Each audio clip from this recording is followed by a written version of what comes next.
Many years ago, after the standard 10th results had been declared, I went to visit some friends of mine who had their daughter who had appeared for the examination. From what I knew, she was a very intelligent girl, and I was confident that she would have done exceedingly well. As soon as I entered the home, the mother said to me, "Father, you must talk to this girl and put some sense into her. She has let us down. What did my husband and I not do to encourage her? I stayed home from work. I cooked her the best of meals. She never did a stitch of work in the house, and now she has let us down." With the mother talking like this, I assumed that the girl had failed. And so I said to the mother, success and failure are two sides of the same coin. It does not appear if she has failed, she can appear again. The mother said, "What failed, Father? She has passed." I was taken aback. I said, "What did you say?" "Yes, she has passed." And then I said, "But what is the problem?" Then I once again assumed that maybe the girl had got a very low percentage. And I said to the mother, even if she has a low percentage now, she can take a faculty that she is interested in, and I'm sure she will do well, because there are some students who might not like this or that subject, and therefore you don't need to take it once you finish school. You can take the faculty which you think you are good at. So therefore, she can get into a college now, and I'm sure she will do well. The mother said, "What just passed, Father? She has got 90%. I was stunned. I could not believe my ears. So I asked the mother once again, "What did you say?" And the mother said to me, "She has passed and she got 90%. I said, "Then what is the problem? Why are you so upset?"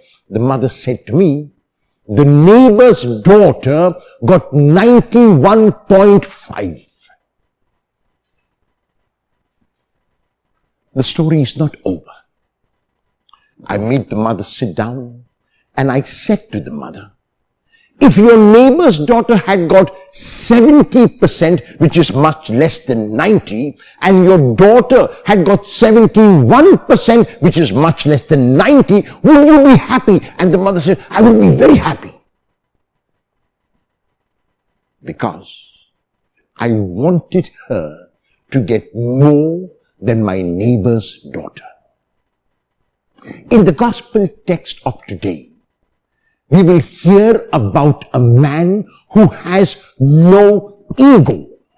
A man who has no need to compare himself with anyone, because the man knows exactly who he is and what his mission in life is.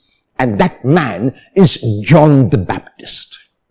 John the Baptist was very clear that when he came into the wilderness, he had one role, he had one job, he had one vocation, and it was to point to Jesus and to decrease when Jesus increased.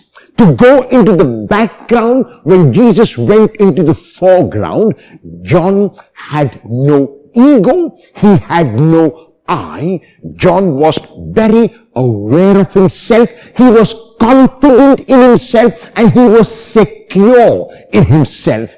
He never needed to compare.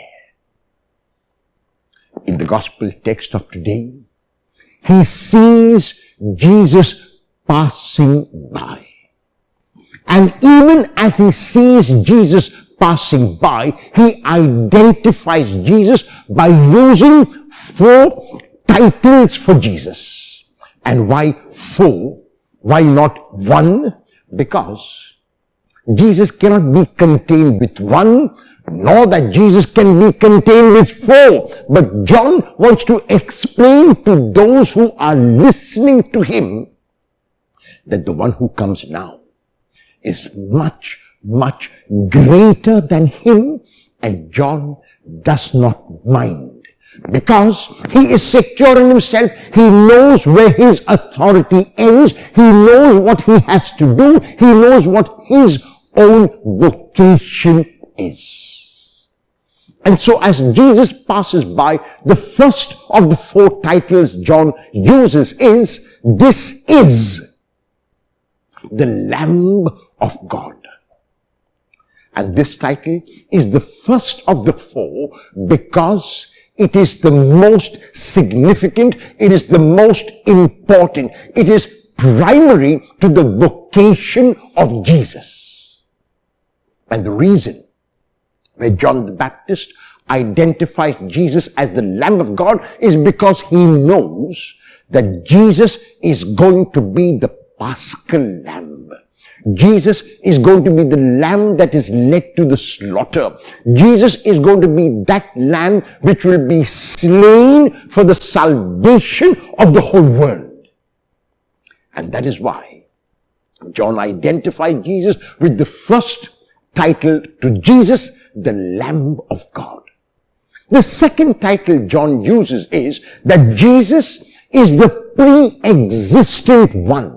He existed much before him. He existed already with the Father. At the beginning of his gospel, the evangelist tells us that in the beginning was the Word, which is Jesus, and this Word was with God, and the Word was God. The Baptist is aware that this Jesus, even though he comes after him in time chronologically, existed before him in the heavens with his Father. So Jesus is the Lamb of God. Jesus is the pre-existent one, and Jesus is the carrier or the vehicle of the Spirit. Jesus has the Spirit in him. Jesus carries the Spirit with him, and Jesus communicates the Spirit of God to whoever is open.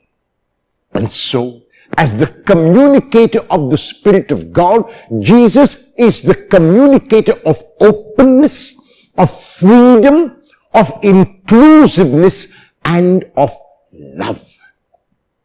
And the final title which John uses to identify Jesus is that Jesus is the Son of God.